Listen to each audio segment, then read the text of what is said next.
Hello, everyone, and welcome to another episode of Learn with Jason. Today on the show, we're bringing back Jason Bahl. Jason, how you doing? I'm doing great. Thanks for having me.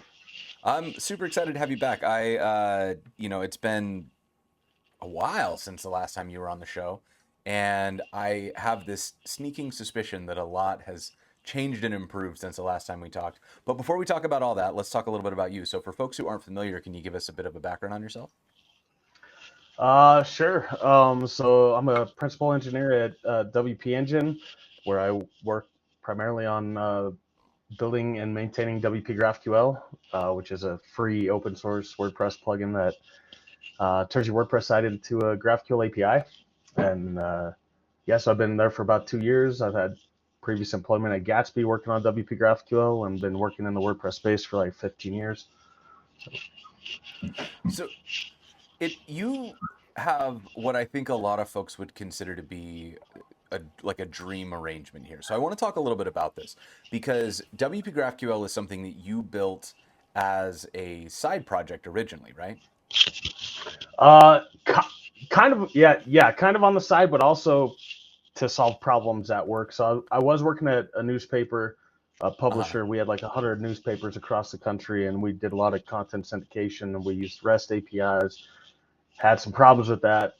I heard about this thing called GraphQL, coming out, and I said, Hmm. hey, that looks like it could solve some of our problems. REST being very implicit and GraphQL being very explicit. So Right, right. there's a lot of developer experience benefits, but also a lot of like data transmission benefits that I thought we could Mm. benefit from at the newspaper. So I started working on it on the side, but with the goal of solving some problems at work because I didn't have initial buy-in from some colleagues. So I started building it so I had something to actually tangibly show. And then we ended up using it at the newspaper to solve PHP to PHP data movement problems, which is not Oh, the interesting. first. Okay.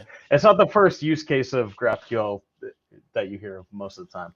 Right. Um, Yeah. but I saw obviously the JavaScript ecosystem was exploding, and so I saw potential for it for more than what we were using it at the newspaper. So I kept working on it on the side, and then Yeah. ended up at Gatsby, and yeah, Well, and this is kind of the interesting thing is that you started this, it was an open source project that you were building not as your main job, but sort of on the side, which I think for a lot of open source maintainers, that's step one, is yeah, it's a thing you do in addition to your day job.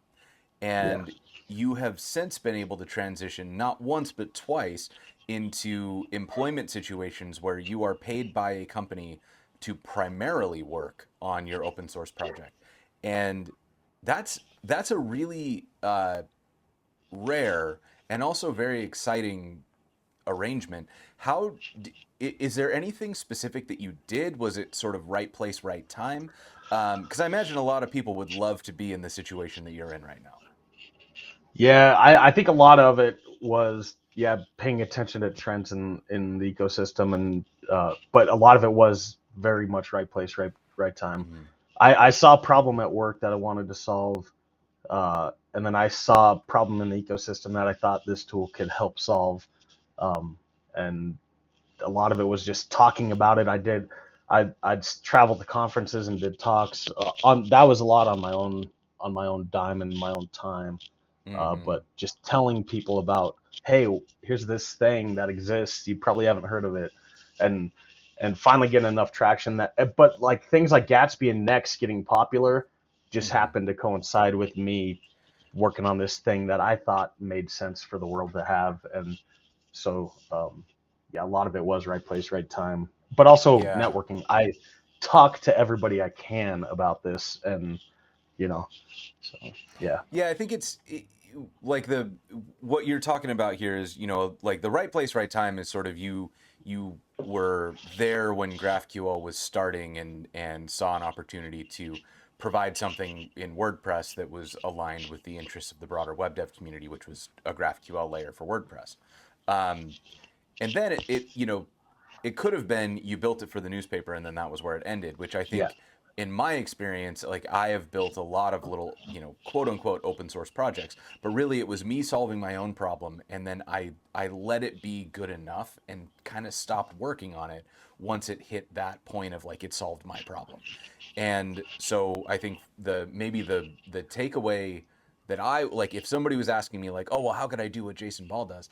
I think the things that I just picked out of your story that I would mention are that you specifically went to go speak at conferences and write about what you were doing, and kind of spread the word beyond this is my, I'm at this newspaper and this is how we're doing it, but rather here's sort of a generic layer for using WordPress and GraphQL. And you worked on it from that perspective of like making it as useful as you could to as many people as possible. Um, Yeah, and that, yeah, so I mean, it's, definitely capitalizing on the fact that there was interest in the space, but a cool little note for anybody who's wondering how folks like Jason and a few other folks in the space have been able to yeah, transition into open source as a full-time gig. Um, yeah. well, cool. So let's talk a little bit about the some of the specifics here, because we've got, I think, a world record for longest title of a stream today. Yeah. um, so we've talked about WordPress and specifically using WordPress as a headless CMS several times on the show before, and you've been here talking about that, and we've talked about WP GraphQL once or twice. We've done some things. Uh, I've made a couple projects where I've used WP GraphQL. We've had you on to talk about WP GraphQL, and there's a couple things that are new in the description that I'd love to dig into. So the first one is Faust.js, and the second one is WP GraphQL Smart Cache. So I'll let you decide where you want to start, but let's talk about some of these things that we've never talked about on the show before. Yeah, so Faust is I don't know what the right term is, a meta framework. If Next is a meta framework, then a framework on top of Next is a meta framework. I don't know what it is.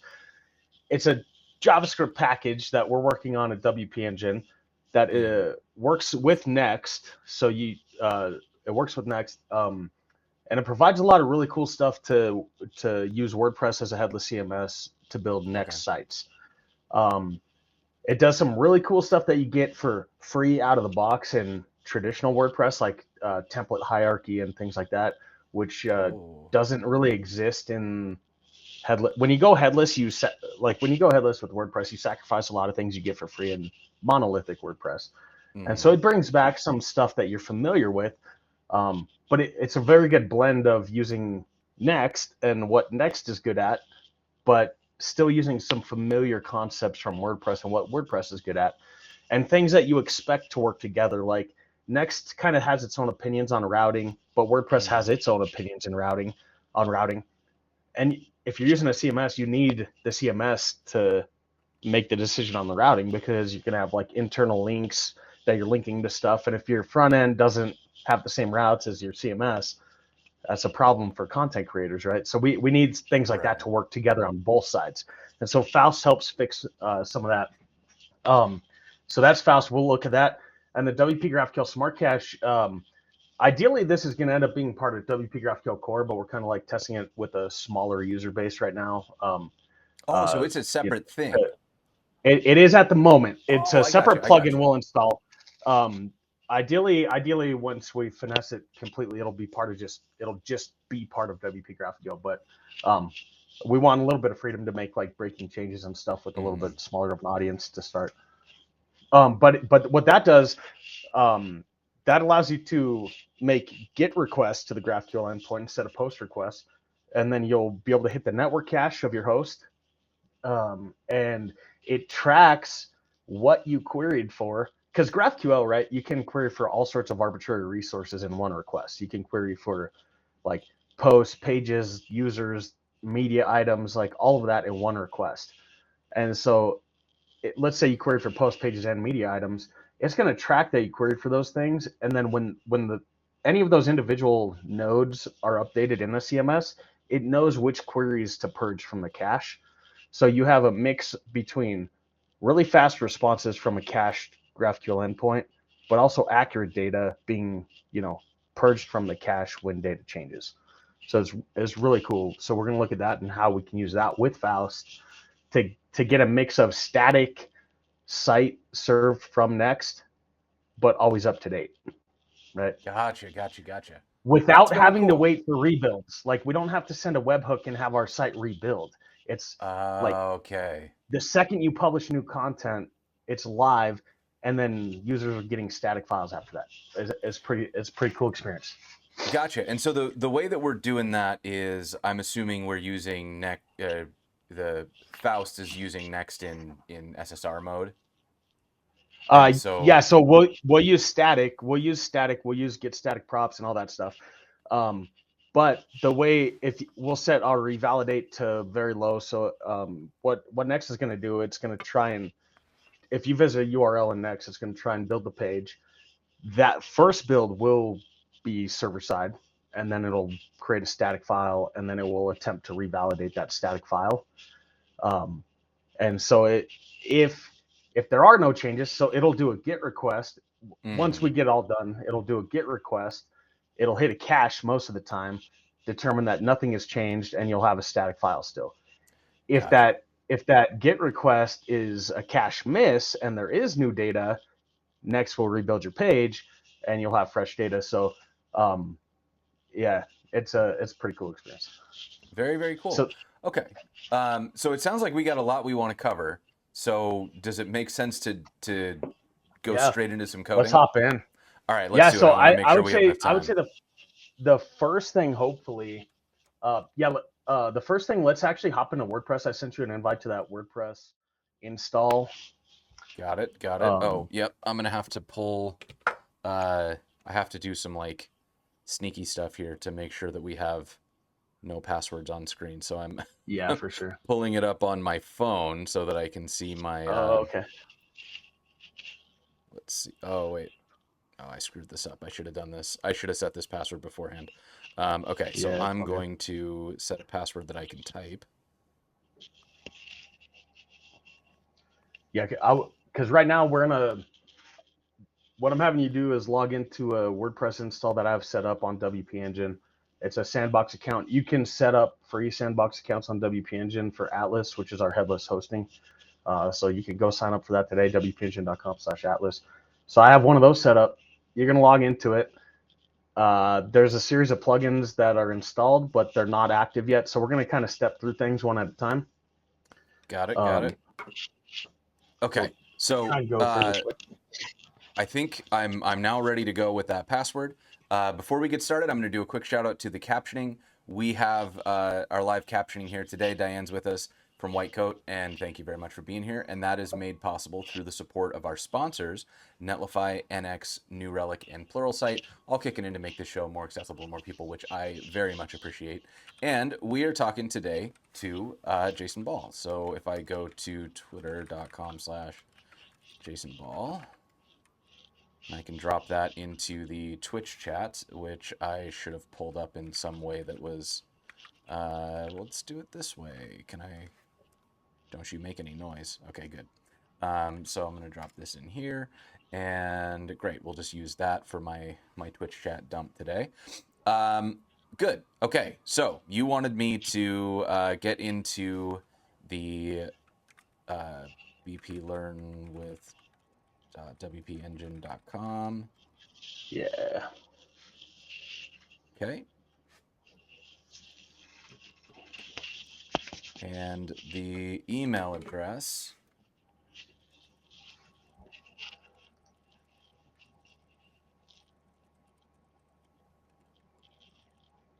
Okay, I hope that. Oh, come on. Oh.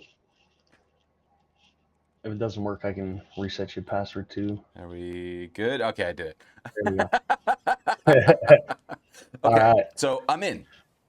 So super quickly, so this is basically a vanilla WordPress install, right? Okay. I do have some plugins installed, but they're not activated. So just super quickly, for those that are not like super familiar with WordPress, let's go into like click pages, and I think we have like a sample page in there.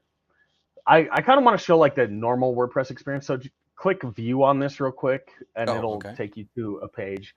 Or yeah, that's fine. So if you click view, you'll see this page, right? Just rendered by PHP and WordPress. Cool. Now we Mm-hmm. can go edit this. At the top, we have the admin bar edit page. So you can click edit. Let's just make a simple edit, like change the title or change something and click update and then click view again. Because the publishing experience in WordPress is like everybody is familiar with it. You make a change and then you can view it immediately, right? So this should save, yeah, it says Oh, post view update. So page. you can Okay. click, yeah, view page. So there you go. So like that's the traditional WordPress publishing Mm-hmm. experience. You edit something, you click update, your content is live, right? Right. There's been an explosion in like headless WordPress, but one of the sacrifices has been some of the publishing experience, right? Like developers are saying, hey, we want to serve static files, but the trade-off is that you have to wait for those static files to be built. Mm. And sometimes, like in the past, I've had to wait multiple minutes for my site to rebuild statically, and that's painful, right? So Right. we're we're like gone are those days, right? So I'm here to show you that we can do headless WordPress. We could serve static files and Mm-hmm. have this same publishing experience. So Nice. the first thing I want to do, we're going to step through some plugins. I'm going to have you activate some plugins, and we'll kind of talk about them like really quickly, and then we'll jump into code and start using this stuff. So Okay. um, So so I'm if we go in to plugins, here. yep, plugins. So let's activate WP first. So you just click activate, and so WP GraphQL. This is the plugin I maintain. Um, very graciously from the sponsorship and employment of WP Engine. So they're making this project a reality. So what you get here, though, like you just highlighted, the graphical IDE. This is the IDE. If you're familiar with GraphQL, you've probably seen this interface before. Um, it's a And yeah, if it's you're a not, it's playground. dope. Yeah, it's amazing. Like almost any GraphQL library has some version of this available. Um, but yeah, so GraphQL, you get an actual endpoint, a GraphQL endpoint that then you can query data from WordPress. So and then you can use that data in whatever you want, right? So that could be a Vue or a React site, or yeah, somebody just asked Ant Design. Oh yeah, I am using Ant Design for this. Good eye. Um, but you could also use Ant Design to build your front end site too. Hmm. But anyway, so what Jason's doing right now is composing queries and exploring the data that exists in WordPress. Um, and so, yeah, it's a super cool tool. You have the query composer that he's working at. If you click on the top right, there's like docs for the schema, and you can search things in there. So you can search for what exists. Like you could type post or page or comment or whatever, and you'll see all the fields and types that the schema exposes and how you can access this data. Mm-hmm. So the API, it's the way GraphQL works. If you haven't used it, you get one endpoint with a defined schema, and then you can ask for exactly what you want, and you get exactly what you ask for in response. Unlike a REST API where you hit an endpoint and you're not necessarily sure what you're going to get, the server decides what to give you. Where here, the client, the consumer, gets to decide exactly what they want. So the raw right there, actually, while you're messing with it, I'll just show one thing real quick. The raw is the raw data that administrators can see in the admin. So if you click the user icon next Oh. to the play button, that will authenticate you as your logged in user, and now you'll be able to see the raw, unfiltered content. Oh. Got it. So this would be if I wanted some kind of advanced thing, Yeah. because we get those extra details out of WordPress, but we Yep. wouldn't need that for if we just kind of want to put this up on the page. We get that rendered Exactly. HTML. Yeah. And so that, if I'm looking at this correctly, and I know we're not like talking about this today, but we've got Yeah. Yeah. Yeah. this It's kind all of good. block Editor. builder Yeah. here. And so we could, if we wanted to, go in and kind of put any sort of block we wanted in here, and that would just show up in the rendered HTML. Yeah. Yep.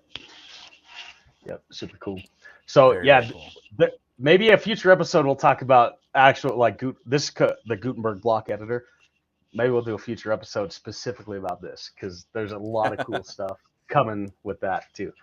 Um, so that's kind of a quick overview of GraphQL. So the next thing, let's go activate the Faust plugin, and Okay. then we'll start writing some code.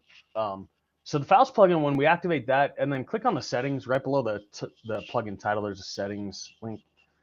So we'll walk through this a little bit. So this is a plugin that complements building a headless front end with the Faust JavaScript meta framework or library or package or whatever you want to call it. Okay. So what this does, it provides some settings where you can, like, for example, if you go down to the features, you can do things like disable the WordPress theme admin pages, because if you're using a headless front end, you might not want your You wouldn't want somebody normal to PHP theme to show up. right. But that's not always the case, though. Like, you might be building a headless front end but still having your classic WordPress theme too, depending on what you're doing. Like, you might have headless landing pages, but your main site is still traditional, like whatever you're doing. But you have options here to, like, disable that stuff if you want to. There's some stuff to, like, modify the archive rewrites and things like that. You can, what is that? The public route redirect. So that will redirect from your WordPress rendered theme to your headless front end, like when you click view post, for example. Oh, I gotcha. So we'll look at some of these settings in a minute. And then you have, like, the secret key, which obviously everybody can see right now, so it's not that secret, but whatever. We can regenerate that if we need to. But what that does, that enables preview support. So we can do, like, you can make changes in your WordPress and in your WordPress content that isn't published yet, but you can preview it in your Faust site before you publish it. So super cool stuff. So that's a gist of that. So we'll just leave it as it. We'll leave those settings as is for now. And I just saw you said authenticated post preview, so that means this is one thing that I think a lot of folks who start working with headless will ask about is, okay, so if I'm working on a preview, I want a URL that I can send to my coworkers, but how do I make sure nobody else can see it? And this authenticated in here makes me think that you've thought about and addressed that. So with WordPress, with WordPress and the CMS, and I think most CMSs, if you have unpublished content, you don't want it to be publicly visible, right? Because, I don't know, what if you had a draft article about your company being acquired or something like that? You don't want that to be, like, publicly accessible. And so WordPress does its best, right, and does really well at keeping unpublished data non-public. And WPGraphQL respects that as well. So if you have draft content, you have to be authenticated as a user in WordPress to see that draft content. And so you do have to be able to see unpublished content in a preview. You would have to be authenticated as a WordPress user. So you could still send a link to somebody, but they would have to have access as a user of WordPress to see it. There's other types of previews. If they weren't, so like if I sent a link to this to somebody who wasn't authenticated, they would be able to see any of the public content, which is already on the website anyways. Yeah. But they wouldn't be able to see draft content for, like, a press release or something. Correct. So if you wanted to show, like, previews, like, of design changes or something like that, right? That's a different type of preview. That'd be like a build preview, right? Which, like, a lot of the, Atlas supports that. Vercel, I think a lot of the hosts support build previews like that. But so this is, like, for content previews. So, but yeah, we'll hopefully we'll be able to actually demo that if we have time. Sure. So this is the Faust plugin. So I guess probably next step, let's go to that repo that I had you clone down, and we'll start working on that. Okay, so let me let's see, just make sure that I've got all of this. Yeah, I pushed a little bit of stuff this morning. Git. So this is a public repo if anybody, like, does want to follow along or whatever. It's github.com/Jason Bahl BAHL learn /learn- with Jason 2023. Yeah, let me throw up a link to that actually. It's right here. And we will drop it into the chat. So this is, and this repo was created specifically to demonstrate stuff today. It wasn't like anything we're doing today is just for demonstration's sake. So take it with a grain of salt. Like, may or may not be the best way to do something, but it's a way to do something. Why can't I find my own chat? Okay. Yeah. It was here just a second ago, right? No? Maybe? Why don't you go away? We're not going to look at you for a while, and then you can come wider, which should give me the dang chat. Oh my God. Okay, I'm struggling hard here because I don't have my I'm not on my like, oh, here it is. Jeez. There we go. Okay. So, anyways, yeah, I'm streaming from the road right now for folks who weren't here on Tuesday.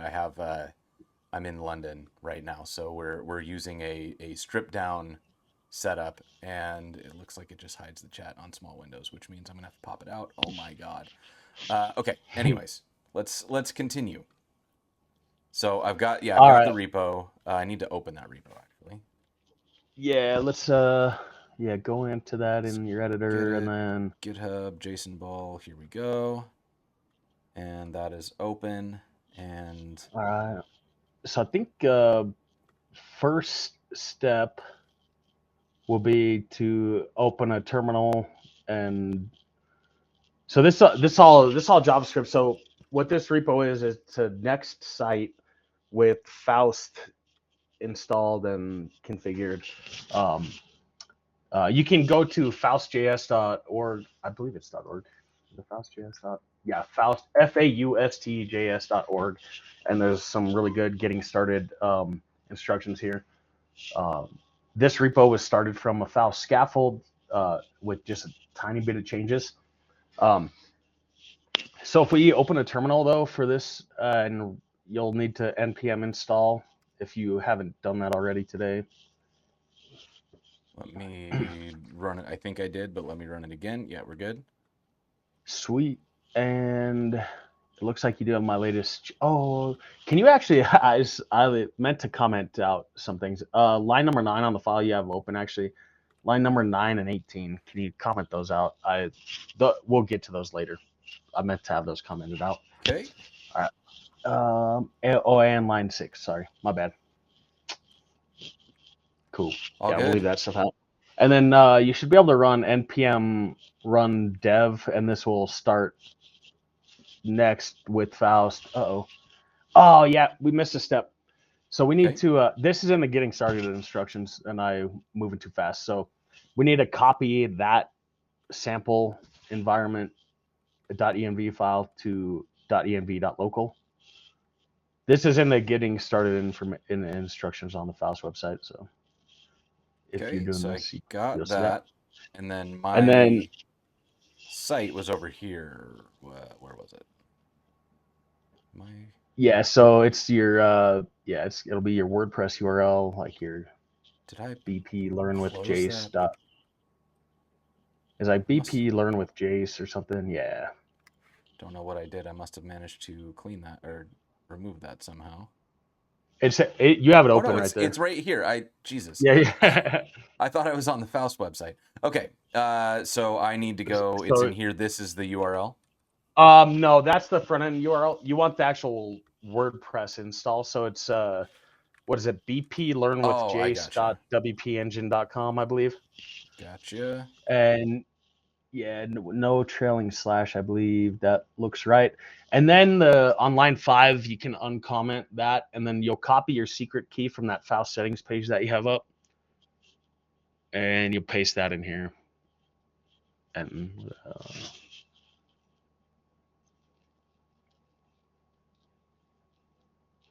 then cool. So now localhost 3000, we should have if did I screw something up? I might have had something else I was trying to. I'm skipping one more step. Sorry. Run before this, run npm run generate or npm generate or whatever it is. Do you have to say run? Yeah, there we go. Oh no, oh gosh, man, I keep skipping so many steps. Can you go to the GraphQL settings in your WordPress, and we need to make sure GraphQL is publicly introspectable. So scroll all the way to the bottom and click that bottom one. So this makes introspection for the GraphQL schema publicly queryable. By default, it's not public. You have to opt in to making your schema public. And for what we're doing, we want it to be public. Oh, I cannot hear you. I don't know if you muted yourself.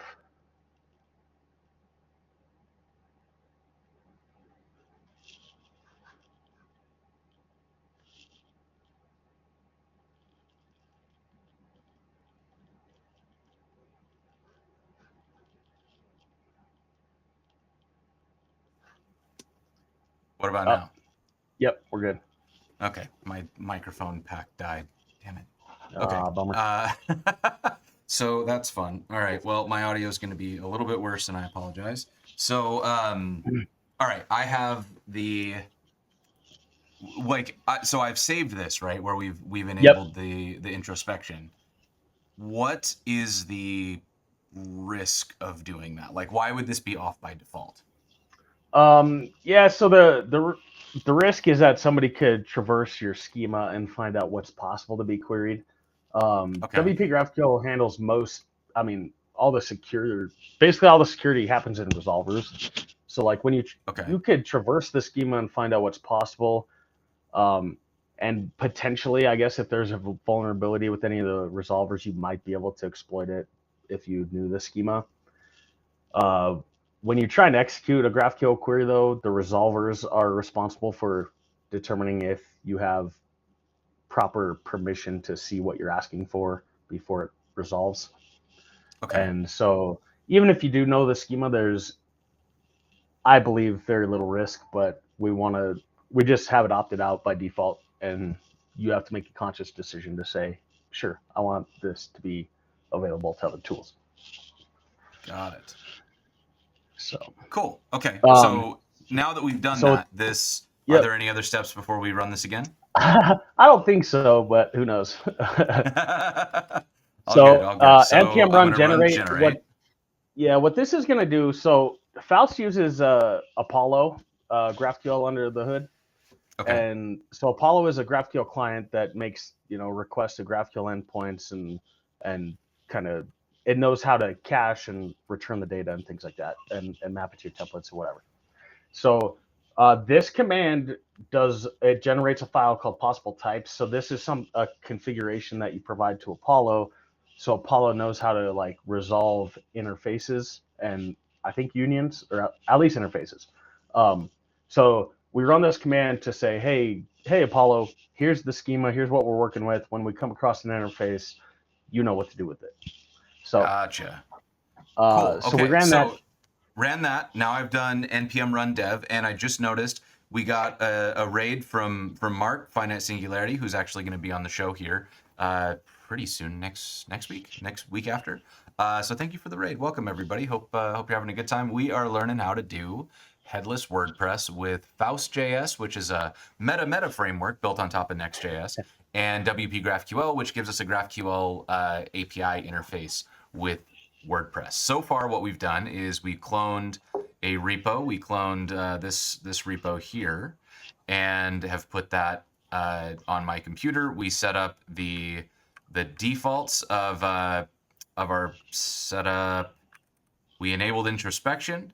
We turned on the Faust.js plugin and got our key so that we can show pieces there, and then set our install name, our install location, I should say, over here, so that we can run the site. And now it's running at localhost. Is it 3000, right? Yeah, 3000 should be. And we have sweet a Faust site. Cool. So this is just a super simple scaffolded site. So let's take a look at. Well, actually, let's do something in WordPress real quick. Go back to your WordPress dashboard and let's update the title of the site real quick. So if you go to your WordPress admin, wherever that was. This one.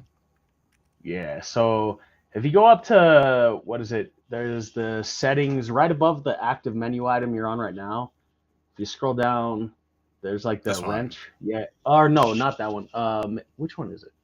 Maybe a couple above that. It's settings. I'm looking for settings. Which one is it? Keep going. Appearance settings. Did I not make you an admin? Can you expand that menu? Yeah, let me. Oops. Oh, we're probably on them. It's actually the active menu item we're on. Yeah. So let's go to general settings. Okay. I'm not used to looking at a menu collapse. So just make a change to like the title, for example, like learn with Jason exclamation point or something. Got it. And then Okay, scroll so down, click save changes. And then we should be able to refresh this page, and we should see cool, learn with Jason exclamation point, your site title. Great. So now we verified things are working. It's getting data from WordPress, like things are working the way we hoped it would. So cool. So let's go look at some code and kind of see how things are set up, and then we'll dive into template hierarchy, which to me, there's a lot of really cool features with Faust, but to me, one of the most exciting features is this template hierarchy concept. And I think for a lot of folks, especially I think a lot of folks working in front end for who weren't originally in the WordPress side, what is template hierarchy? Sure. So if you're working in something like Next or whatever, the Next has kind of opinions on how to do routing. So you would build, like, for example, either your pages or your app directory or whatever, and then you have like a folder structure that says, okay, I have a posts folder, and then any URL that's post / something will try and resolve there. Well, when you're using a CMS, users sometimes have input in what template to return, right? There might be, for example, WordPress has a page template option, and you can actually the user can select the template that they want. And so it's not dictated by, your path structure in your code base. It's dictated by user input, right? Or various variables. Like let's say I had a template for all my blog posts, but I wanted a specific template for, I don't know, any post tagged with learn with Jason, for example, and I wanted to have different colors or something like that. Like we can take input from the CMS and determine based on those values, we can return a different template, right? Versus match the URL and try and resolve to some path in my Next.js file system. Right. So that's kind of the concept. We'll look at the value of that in a minute. Okay, gotcha. Okay, so we've got is that in the pages directory, or is that this WP templates? Well, let's start. I think let's take a look at the next config. I forgot what's even in there, but let's take a look at it real quick. Okay, yeah. So okay, cool. So yeah, the scaffold will set all this up. So if you do the scaffold on Faust's website, this will all be set up, but we'll talk through it real quick.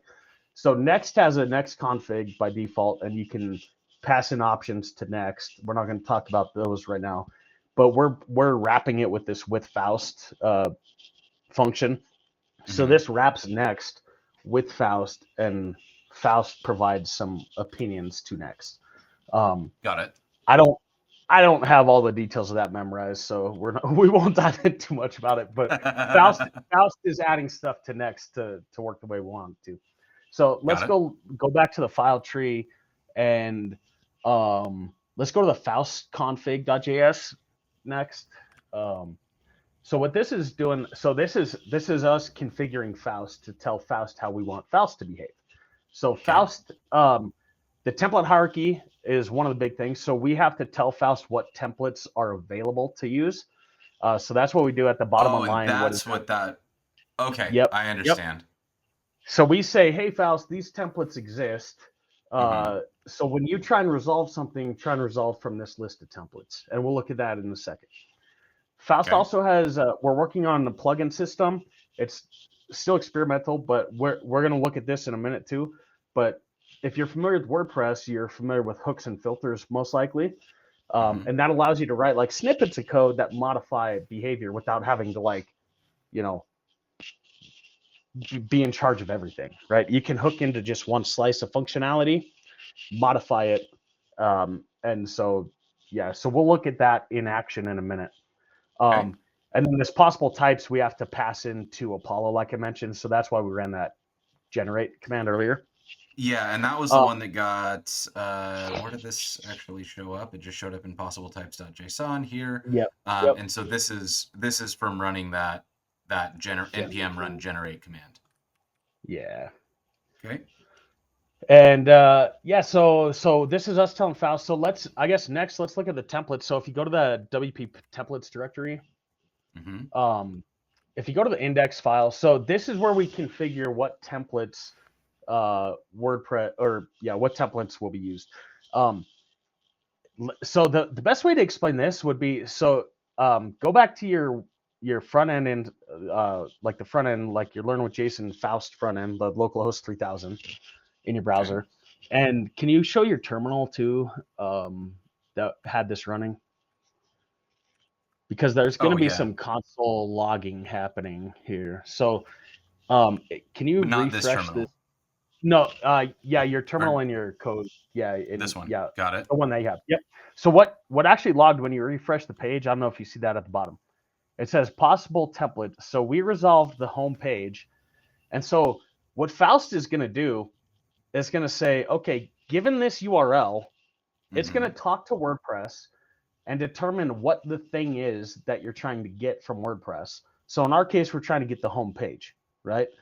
In WordPress, the home page could be an actual page, like of the page type, or it could be an archive of posts, right? Like in WordPress, it could be the blog roll or whatever you want to call it. And so what happens when you hit the URL, Faust communicates with WPGraphQL and says, given this URL, what does WordPress know about it, right? And so so WPGraphQL returns with some data, which we'll look at in a minute, but it returns with some data, and then Faust translate that and says, okay, this / nothing could resolve to front page. It could resolve, if that doesn't exist, it'll resolve to home, and if that doesn't exist, it'll resolve to index. So it's gonna try and match the first template it can find. Okay, and so for me to like build my mental map here, the logging that is happening is what the WordPress CMS is sending us. And what I then do as I'm building my Faust site is I need to decide, is my homepage, like, do I want it to be front page, home, index, etc. And then I have to define a template that matches one of these. So if I change this, for example, from front page to home, it would continue to exist. But if I change this from front page to something different, it would break because there wouldn't be a matching template. Well, it wouldn't break. It would fall back, and it actually would break. Yes, yeah, we don't have an index. Right, we don't have any others matched up here. Yeah, so it'll fall back until it can't find a match. So yes, in this case, the only one we do have matching is front page. I would probably recommend, like in traditional WordPress, you kind of have to have an index template. We may or may not want to consider like enforcing that as like at minimum you have to have one matching template. I don't know. I don't know. There's probably reasons we don't do it, but yeah. So gotcha. What we can do then? So what we can do, if you go click into that front page, like the actual file that we imported there. This is the template that is being used over and being rendered over on the right side or in your browser. So like you can go scroll down and just make some change somewhere to this markup. So yeah, like do you want me to keep all? Is there anything like, do you want me to just kind of make a mess in here? Do you want me to just start changing stuff? It's whatever you want. Maybe just change like one of the. Let's see, scroll down. Or what do we get? Yeah, just change something that learn about Faust, just so we could see what happens. Just change that sentence or whatever. So I made a change, and there we go. There, cool. So this is obviously, some of this information is hard coded, right? It's not coming from WordPress. Right. Let's go back to WordPress, your dashboard of WordPress, and let's look at some content there, and then like open the menu, and we'll go to pages, for example, and we'll get a URL of one of the pages. Okay. So we looked at that Hello Friends earlier. Right. We looked at that in WordPress. And if you click view right now, let's see. Is that URL? Yeah. Is that showing your? Oh, that's showing my WP engine front end. Instead of going to the whole thing, just copy the path Slash and let's sample put that. page. Yeah, we'll do localhost 3000 / sample page, and we'll see the template hierarchy in action here. So the home page has its own template, and then our singular content has a different template, right? Okay. And if we look at the console log there, we'll see the possible templates for sample page were page, sample page, page 2. So basically, it's a hierarchy. It's going to say the most specific thing it's going to try and resolve first. So that's a page with the slug sample page. So if a template existed for that specific page, it would return that. If that doesn't exist, it will try to do page with the database ID. So that would be page 2. If that doesn't exist, it'll do the generic page template. If that doesn't exist, it'll do the singular template. And then last, it'll try and use the index template. So if we wanted to, so right now I believe it's doing I think we have a page template. So it's doing the page template. Let's say we wanted this particular page to look different than all of our other pages, right? We could create a file called page-sample, or we could create the file. The file could be named anything we want, right? And then we'll pass it to our config in that index file. Okay. So let's just copy that. Yep, good. And then we'll go do something like let's just add one of these, and we'll make it an H2, and we'll say this is a custom template. And then what we have to do, we will have to in our templates index.js, we'll have to tell our templates that right. So we need this to be page sample page, and that's going to be page sample page, which we will import. Yep. Oops. We're page sample page, and you come from page there. Okay. So now we've registered a custom template and we have built it. So this now shows I didn't even have to refresh, that just showed up. So now we have our custom template. Yeah, this is slick. I mean, I do think this is one of the things that makes WordPress really strong, is that it has this sort of this like fallback system where you can get increasingly more specific. And you can do things like, can't you also, in the WordPress admin, you can like specify which template you want a page to use if you Yeah, you can. So if your theme supports it. So can you do me, click at the very top right, what is it that, I think it's the black cogwheel. Yeah, click that. No, maybe the 3 dots next to it, my bad. Get rid of the full screen mode. This drives me nuts. Just uncheck that. Sorry, it makes me feel like I'm still in WordPress when I see that sidebar. I don't like the full screen mode. Whatever, some people like it. But that page attributes, if you look over to the right, page attributes, you have to tell WordPress that you support templates, and I think you have to have templates defined. And if you do, then you can select. Right now, the environment that I set up, we don't have page templates set up, so gotcha. We won't demo that specifically, but yes, that was like one of the things that I mentioned. Like users can provide input, right? Like choosing a specific template, and then that will work with our template hierarchy system in Faust too. So we won't demo that specific feature, but yes, it is something you can do and will work. Nice.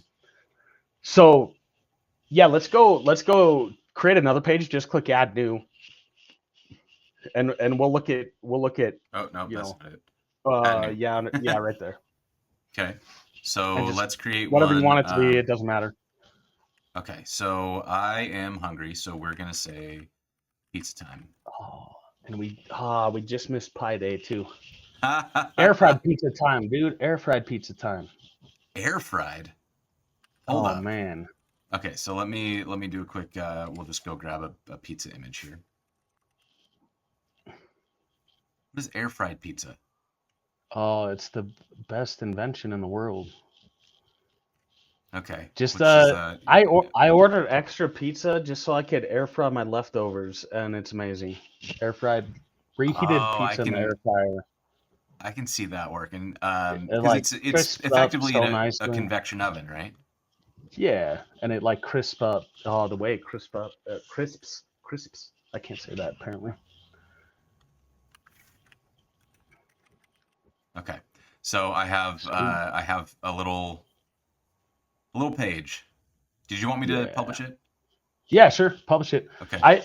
Basically all I want to show is that like now we have 2 pages, and you could take the path to this, and then we could probably Did change something in the I? Faust settings to show. Yeah, if you right there. And it does get a URL. Okay, I wasn't sure if I had to like give it a specific Yeah, URL. that URL is actually on WP Engine, but let's just use the path because we're obviously doing stuff locally. Um, Sweet. So And there so we now go. and whatever, our styles are not obviously well for like responsive images and stuff, but like we're not focused on that right now. But you will see what you will see is this is using the normal page template, but the Mm-hmm. other one was using your custom template, right? Right. So so they look almost the same, but obviously this one has your H2 or whatever that you added. Mm-hmm. So that's cool. So you can start publishing stuff. And So next, I want to show you something super cool. So we're gonna go back into Word, or actually, before we do this, let's kind of look at the template and what's available to do. So whatever template we're on, let's do this template. That's fine. So the way these templates work, there's a couple pieces to it, Okay. and this might remind you of if you've used Gatsby, which I know you have, obviously. Um, for other Gatsby users, some of this might look a little bit familiar. So we have our component. So in this case, we have our export default component. So this is going to be our Mm-hmm. template component. And if you scroll down, well, that component gets props, and the props are the data that are going to be coming from GraphQL. So if you Mm-hmm. scroll down though, let's see where we at. Yeah, scroll down. So now we have component.variables and component.query. So this similar Okay. to Gatsby, if like page queries, for example. So the query is the query that we're gonna write for this specific template. So anything we query on this template will be available to our component, right? So we get to define what we want for any given template, right? Okay. Um, and the variables, though, the variables that come through are done by what's called the seed query that runs in Faust. So when you visit a URL, Faust Mm-hmm. makes an initial request to WPGraphQL to ask information about the thing that URL represents. So And is it's this doing thing a that by page? slug, right? Yep, it'll do it by the URL, not just it'll do the full path, right? So not just the slug, but like if you had like Oh, dates in like if it there was or nested, like like slash categories, blog yeah, slash exactly. whatever. Okay. So Yeah, it'll yeah, take yeah. that, it'll take the full path, and it'll send that to WP GraphQL and say, hey, what does WordPress know about this, right? Mm-hmm. Is this a post? Is it a page? Or is it nothing? And if it's nothing, it will return not found, and then next can try and do its own thing. Like, so let's say you had a hard-coded page that didn't exist in WordPress. Right. Next you'll still be able to do things that you can do in Next also. Like you could build a hard-coded landing page, and it'll work side by side with this, Got right? it. Okay. Um, Very cool. but yeah, so the variables, can we console log on line whatever 42 or whatever inside the variables? I can't read the line numbers, so it's a little blurry for me, but yeah, right there. Let's do a console log, or instead of just database ID, can you change instead of passing just like the deconstructed whatever, pass like, I don't know, props or seed data. Let's call it seed data. Okay. And then console log the seed data, and then probably on the line below it, just so things keep working. Yeah, there you go. Oh, perfect. Okay. Cool. So I wanna show what comes through. You might let's see, where does this Do I go? have to stop and restart to get this to pick up? Maybe. We shouldn't, right? Or I might be. Oh no, you've got to go to your sample page. You're on this template isn't being executed. Right. Okay, there we go. Yeah, there you go. Cool. So the data that's passed to the variables is all this information. So when you visit a URL, Faust, like I was saying, will talk to WordPress, gather some information about what the thing is, pass that information back so that you can write a query about that specific thing. And so it uses this information to determine what template to go to. So we'll see, for example, the URL you visited. It's a GraphQL type page. It has a URI/sample-page. It has this GraphQL ID, this database ID. It's determined that it's a content node, which is synonymous with a post type in WordPress, like a post of any post type. It has this slug. It has this content type, so more information about the type of content it is, like whether it's a page or a post or a house or a car or a pizza or whatever. It has this template, so if we did have that template selector available, it would show up here and allow us to route to a specific template. It also determines whether it's the front page or not, and whether it's the page that represents the blog or not. So it gets all this information, passes it back to the variables, and to the template router, and then it makes some decisions on what to render. So now we can use any of those variables to write our query. So our query below, like right now, we're asking for a page given a specific database ID. That database ID is coming from that seed data. So we hit a URL. WordPress tells us what database ID it is. We say, given this database ID, we want to query this information about that page. And then we can use whatever we query in the template. And these just have to match. Those, yeah, exactly. Got it. Okay, very, very cool. So very cool. So let's modify the query. So let's go to. You could open graphical again if you want, or I could just tell you what to write if you want, or either one. Yeah, why don't you just tell me, because I want to be mindful of time. We got about 30 minutes left. Let's add date, for example. Like we have title, content, date, and then go up in the markup somewhere and let's render the date. Okay. So let's go in like maybe under the H2 or above. Yeah, right there's fine. So content.date. What did we? It'll be. We need to. Yeah, you can deconstruct it there or destruct, whatever it's called. Deconstruct, destructure. Yeah, whatever. I don't know what I'm doing. Feeling. Okay, so cool. There we go. We've got. And then obviously you could format that however you want. Yeah, we could do like one of these, like new date, to locale string. Yeah. Ta-da. So cool. And then so basically anything that exists in the GraphQL schema for this type. So we're querying for a GraphQL type page. So anything in the schema under that type, we can now ask for, and we can return to this template, right? Super cool stuff. Yeah. And it very quickly starts to come together. You can kind of see this all happening. So it's like, this is one of the things I really like about when you start working with WordPress is that, so many conventions are already there in WordPress. Yeah. Whereas I have noticed that with the more freeform CMSs, you kind of have to build out your content schemas and all these different pieces, which is part of their power. But if I'm just making a blog, like I kind of just want somebody to say, this is what a blog is, right? And that's something that I think WordPress does really, really well is like, if you're building plain content, plain blog, there's really, this is the standard. You're going to end up rebuilding this hierarchy, these schemas in whatever tool you're using. So it's kind of nice to not have to do that. Yeah.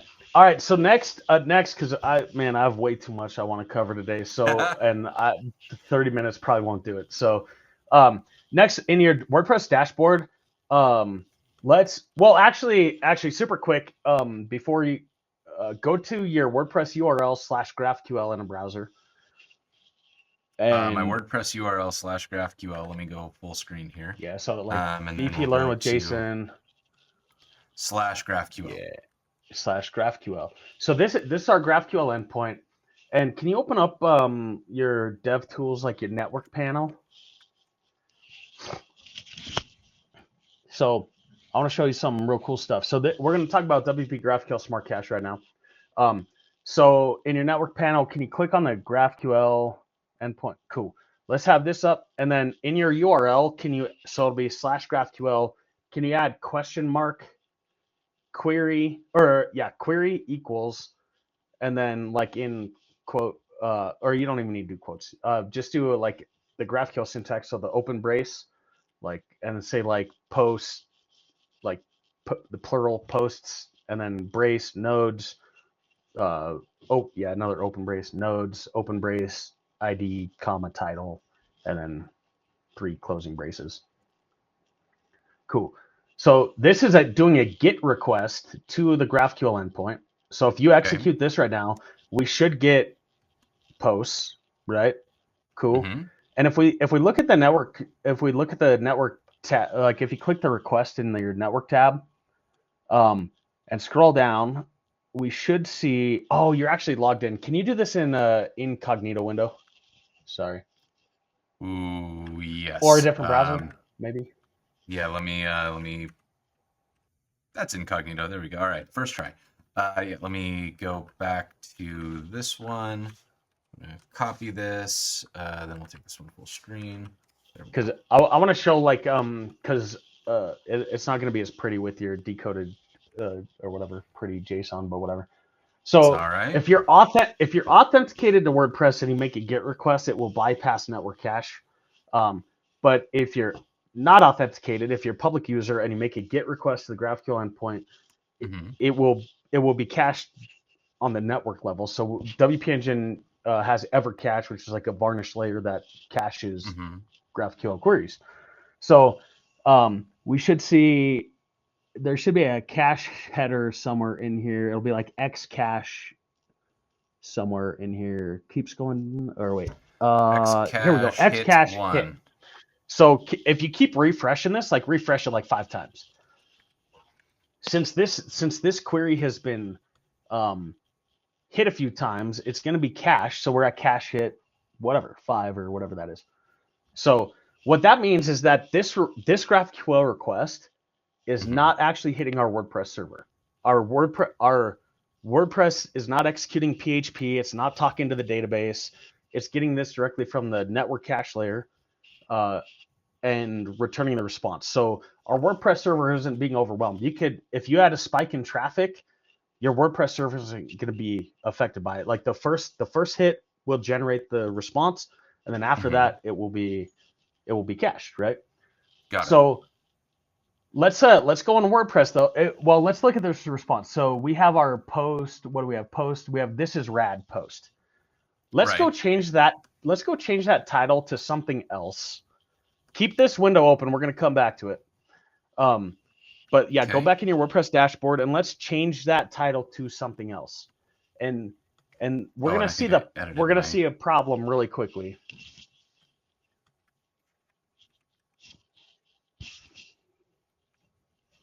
Okay, so closing this out. out. So let's go to the post. That was in posts. We'll change that to like this is sad or something. Because this is going to be sad. Watch, we are going to be really sad right now. So you just updated some content. Now refresh this query, and this is sad because we just published content, but we don't have updated content. Great, caching is this wonderful thing for speed, but it's not a wonderful thing if you want current data.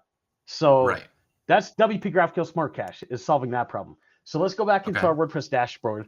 We'll activate that plugin, and we'll do the same thing. And holy smokes, man, your mind is going to explode. I'm ready. Okay, so that's under plugins. My plugins, Smart Cache. So let's do. And all I have to do is activate this. Activate that. We can look at the settings real quick, but I don't think we need any of them right now. Would they be actually, yeah, let's just activate it. It's under GraphQL settings, sorry. And then there's going to be some new tabs. So up at the top, there's going to be saved queries and cache. I don't believe we need it. We don't need to touch any of this right now. Got it. Okay. I will call this out right now. So WP Engine is the first host that has official support for this. Okay. Other hosts, I have like a gist out there for folks that are running Lightspeed, so you can get this working with other cache providers. It's not exclusive to WP Engine, but WP Engine obviously invested in making this work really well. It can Right. work with any WordPress host. That there is some opinionated things that hosts will have to do to enable the purging. But once this is active, now what's going to happen? Let's do a different query. So let's change this query. This is going to be cached for a minute, and it's not going to know how to invalidate yet. So let's just change one thing about this query. So let's add one thing, like let's add date again. We were querying for date before, so Okay. cool. So what we'll see here, let's go back to the headers, and yeah, let's look at the headers. This should be a cache miss, and then refresh it again like 5 times, and then we'll get to cache hit 5 or whatever.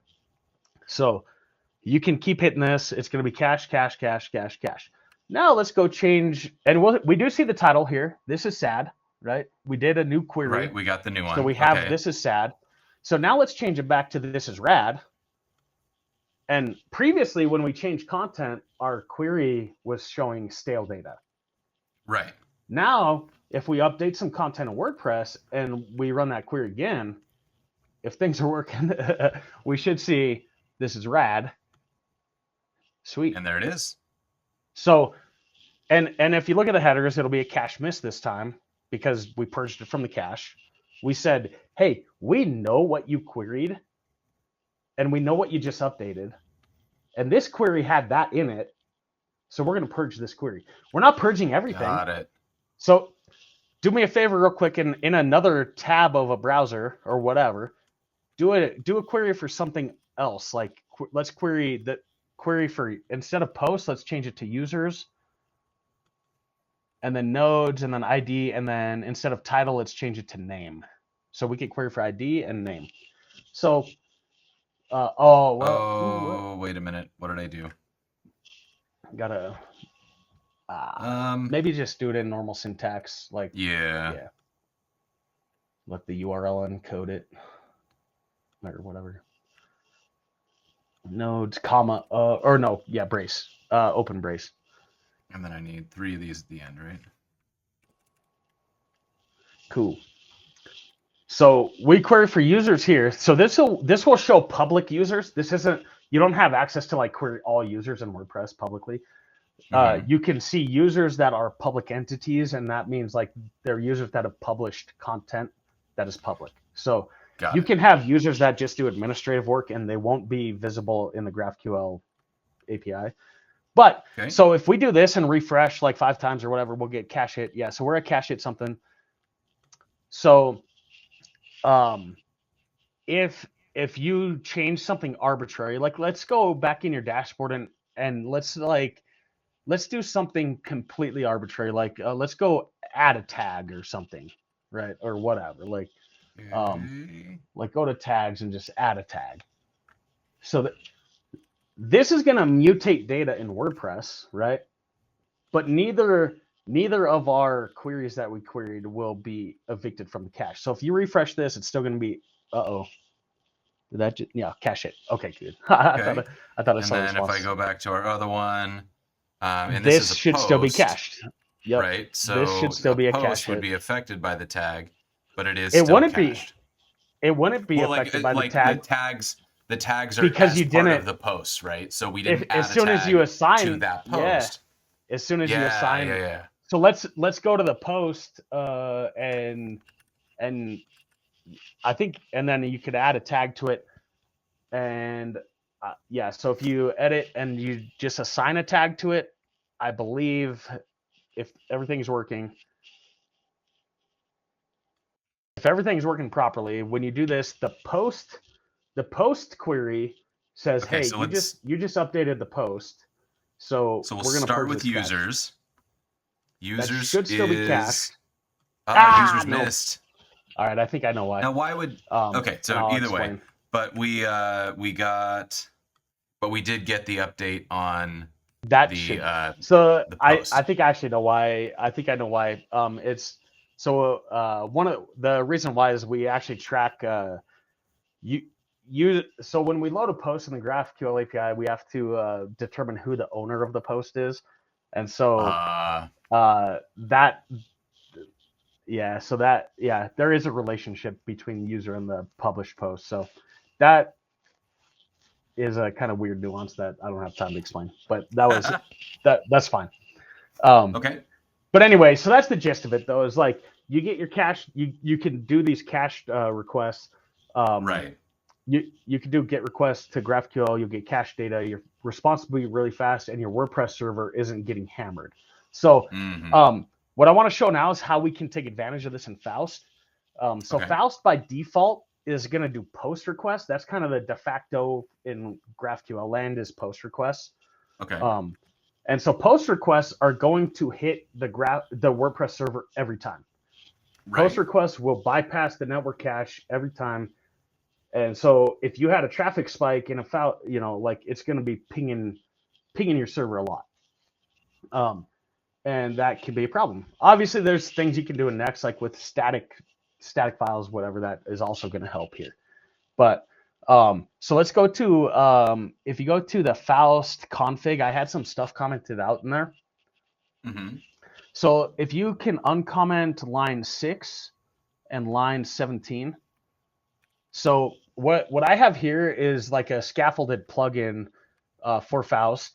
So if you go under plugins directory and then GET request, this is just a tiny snippet of code. Tiny snippet of code that modifies Apollo, and on line 4 right there, you'll see it says use GET request for queries, or use GET for queries. So all I'm doing is saying, hey Faust, tell Apollo to use GET request for queries, and now it'll use GET instead of post, and now you can go refresh your page and it'll still work exact same. We won't see anything different, like with your localhost 3000. It should, if I didn't have like a syntax error in this code, it's going to work the same. But it's doing GET requests instead of post requests. And that means that we're hitting the cache now. Yeah.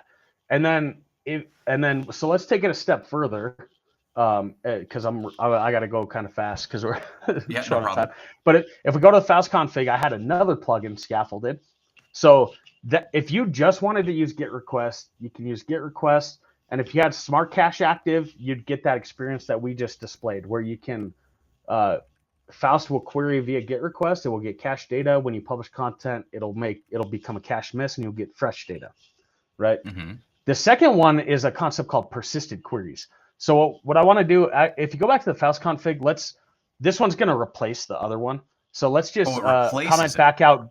Yeah, let's comment out GET request. I probably could have done this in a smarter way and like had them work together, but I did it really fast. So just comment that one out, the GET request.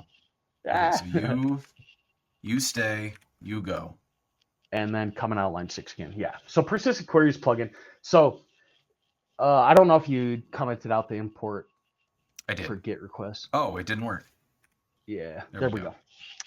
Okay. So if we go to persistent queries, if you've been in the GraphQL space, you may have heard this term before. The idea of persistent queries is that, and this is opinionated implementation for Apollo. But the way this works is that Apollo will try to make a GET request to the GraphQL API if it is using an ID. So it will say, instead of the full query string, it will use an ID. So like it hashes the query and sends a GET request with that ID. If that query already exists on the server under that ID, it will execute the query and return a response. So what that allows us to do is write really long GraphQL queries, right? Because if you're doing GET requests, there's query string limitations, and GraphQL queries can get quite big, right? Because so persistent queries allow us to write really big queries, but it condenses it to an ID, and then it sends that ID over. So with this active, you can go refresh your pages again, and things. If I didn't have syntax error or anything silly, things should still work. What happened though, it sent the query document to the WordPress server. And so let's go back to your WordPress dashboard and take a look at what happened. Because this is really cool. Okay. WordPress dashboard. Nope, not that one. This one. And we're gonna go to the dashboard. Okay.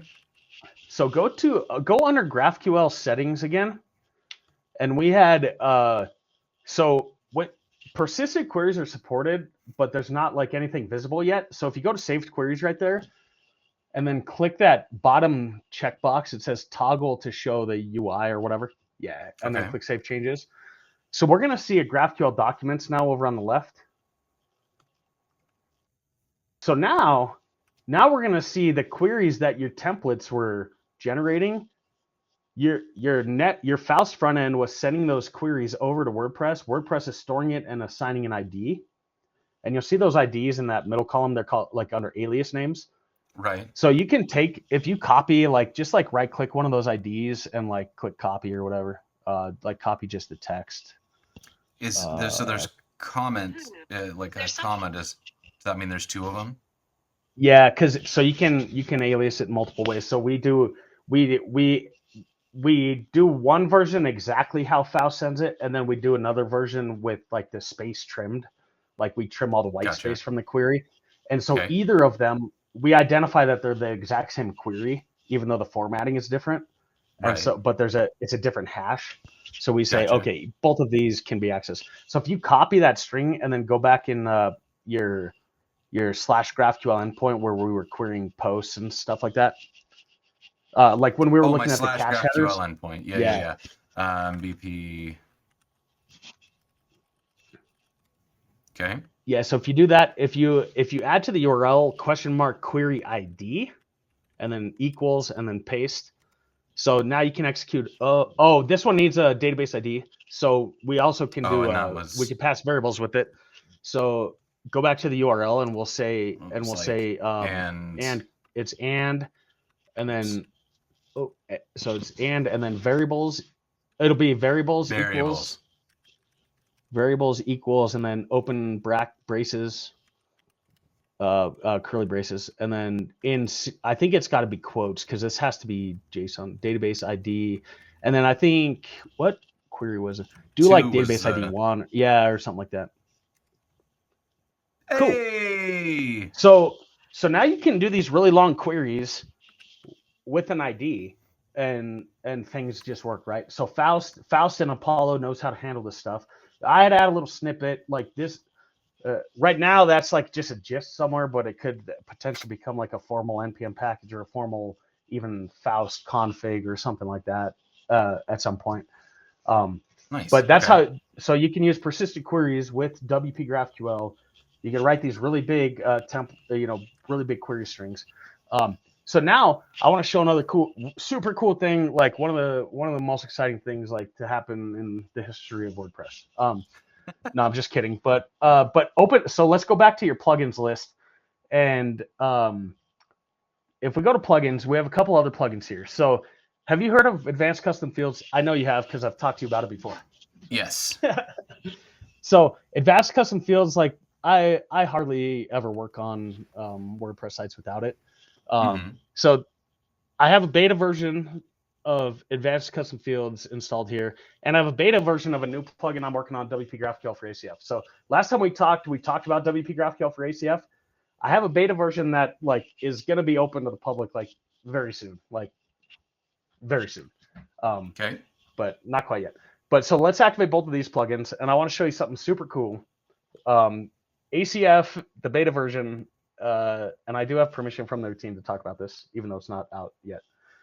But the beta version of ACF has the ability to register post types and taxonomies from WordPress. So if you go over on the left side, you have an ACF menu item.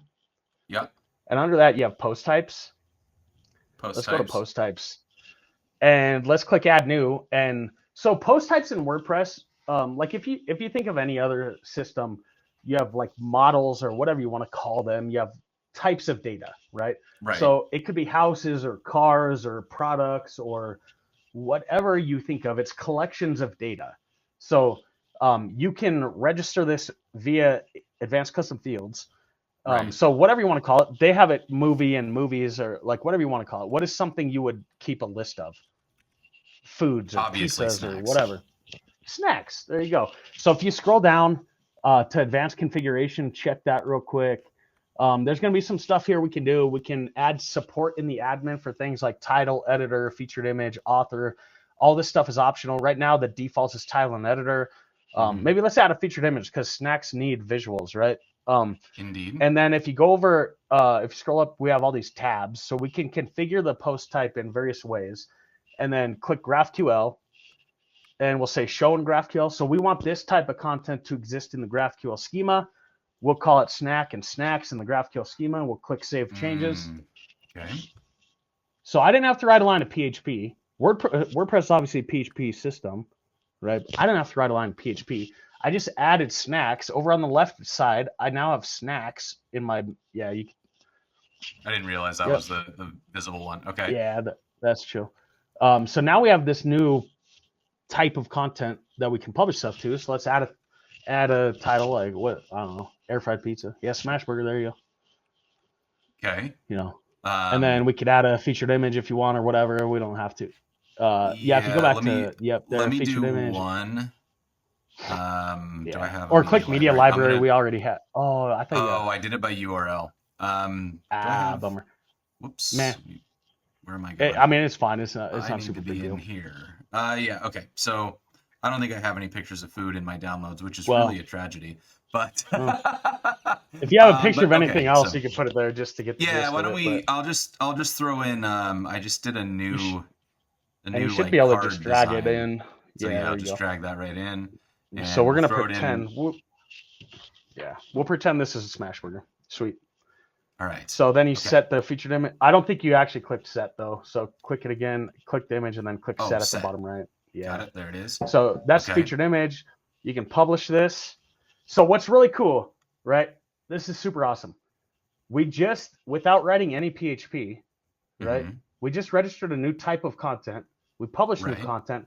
And now if we take that path, the path to it, so over on the right, if we take the path to it, whatever it was snacks / whatever. Oh, it was, no. Was singular. Is that was singular. Okay. I was like, no, did I screw it up?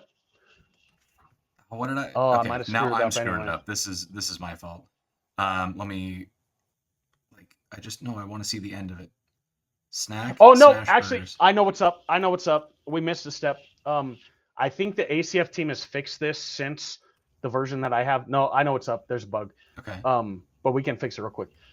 I think the version of the beta that I'm running isn't flushing permalinks at the moment. So we have to manually do it. So if you go to settings, permalinks. So what this means, we added a new type of content to WordPress, and WordPress has this routing system that used permalinks. And so it's saying, hey, given URLs, here's how to resolve things. And when you add a new type of content, you have to tell WordPress, hey, there's something new here. So just click save changes. You don't have to change anything. You just have to click save, and then we'll redo the permalinks. And then there's another thing we'll have to do real quick. Okay. In your terminal, run that generate command again, because we just introduced a new type of content, and so we have to tell Apollo that, hey, this snacks is a new possible type. So with these two things, then we should be able to,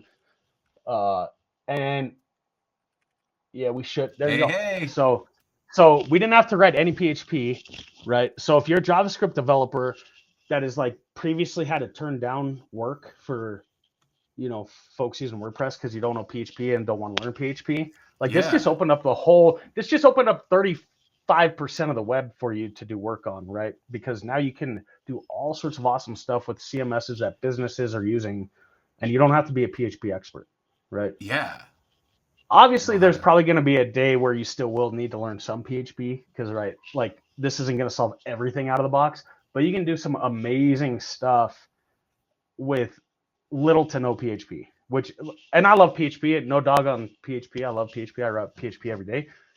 A lot of people don't. A lot of people like JavaScript. A lot of people want to build components in React, but still get content out of WordPress because the business that they're doing work for uses WordPress.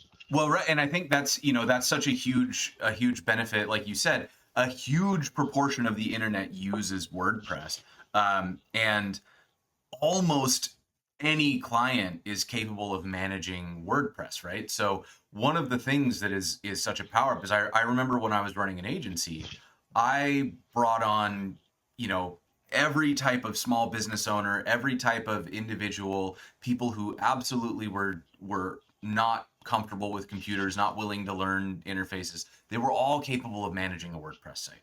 And that to me was that alone was a big enough reason. And there's the other side of it too, which is that like if I'm doing freelance work, I don't necessarily want to be on the hook to maintain every project I've ever built for the until the end of time. I want Yeah. to be able to hand it off to another freelancer, to another team.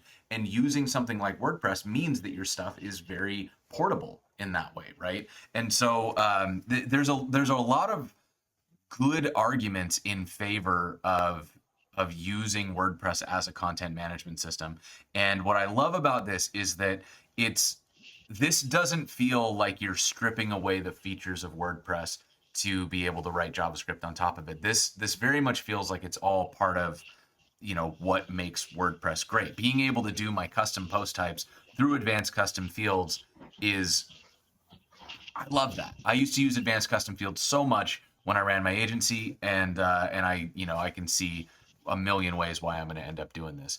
Um, but yeah, okay. So is there? We're effectively out of time. So um, Yeah. if people want to learn more, where should they go? Because I know I saw a handful of questions in the chat about the advanced custom fields WP GraphQL plugin, Yeah. when that stuff's going to be available. So where should folks go if they want to keep tabs on this and give it a try? Yeah, so a couple things. So obviously wpgraphql.com is the main site for WP GraphQL. We have faustjs.org for Faust. Um, when it comes to well, and then wpengine.com/atlas is like you can sign up for a free sandbox account for like what we just worked on, and we saw the cache work and all that stuff. You can do that for free on WP Engine sandbox account. There is some limitations. You can't set a custom domain on the site, but you Mm-hmm. can have like a whatever .wp engine domain. Um, Mm-hmm. Super cool. You can get a taste for it, see if it works well for your business or whatever. Um, I've been hosting with WP Engine long before I worked here. By the way, like I have 12-year-old sites on there, so it's great stuff. But anyway, so those are some good sources as far as WP GraphQL for ACF. So what I just tested or what I just demoed there for WP GraphQL for ACF, there is a Mm-hmm. repo for WP GraphQL for ACF on GitHub under WP-GraphQL organization. That plugin is going to be deprecated, and the new plugin will be introduced soon. It's a brand new plugin. It's solving the same problem, but it will be a brand new plugin. The code is completely different, and the schema that it generates is completely different, and it solves all sorts of problems that people have had for years with the plugin. So if you do upgrade, if you are a current WP GraphQL for ACF user and you want to upgrade, it is going to be a breaking upgrade. So you will have to rewrite queries in your client application to use it. So more information will be coming very soon in the next 2 weeks on that. So Great. and it'll be a different repo, but yeah. So just call out on that. All right, so go hit that WP GraphQL org on GitHub and you know, start watching things because news is Yep. coming. On that note, we're going to do another shout out. Thank you so much to White Coat Captioning, Diane, for being here, taking down all these words today. That is made possible through the support of our sponsors, Netlify, NX, New Relic, and Pluralsight. Thank you. Makes the show more accessible to more people, allows me to do all the shenanigans that I do. While you are checking out things on the site, make sure you go and look at the schedule. We've got Mark Erickson, Ace Mark, here from the Remix. He's the Remix maintainer. He's coming to teach us about time travel debugging with Replay, which is going to be amazing. And then we've got a whole bunch of other fun stuff coming. Definitely don't miss it. It's going to be great. So, you know, maybe head on in and learn about stuff. And it's going to be... Wait, I said Remix and I meant Redux. Anyways, we all know. We all know. Nobody knows. It's okay. You don't have to know things. That's what the show is for. We're going to learn together. With that, we're going to call this one a win. Jason, any parting words before we wrap this one up? Sure. Somebody just asked about Gutenberg blocks. Stay tuned because we at WP Engine are also working on solving Gutenberg blocks in WP GraphQL, and well, there is WP GraphQL content blocks. It's also kind of like a beta stage right now. You can go find that on GitHub, WP Engine / WP GraphQL content blocks. We have some really cool stuff coming on that. It was say that one more time. GitHub.com / WP Engine. No, I think it's all one word. WP Engine / WP GraphQL content blocks. GraphQL content blocks. This is in the early stages. I would say like use with caution at this moment. At the time, content blocks. So this one's kind of experimental at the moment. We're working through some stuff that's going to have breaking changes coming soon, but some really, really cool stuff. And somebody asked if it would use Gutenberg's with the ACF. Yes, the plan is to have Gutenberg ACF blocks supported as well, which is super awesome. We'll do a follow-up video maybe on that. Awesome. All right. Well, Jason, thanks so much for being here. We're going to go give James Quick a raid. Thank you all for hanging out, and we will see you next time.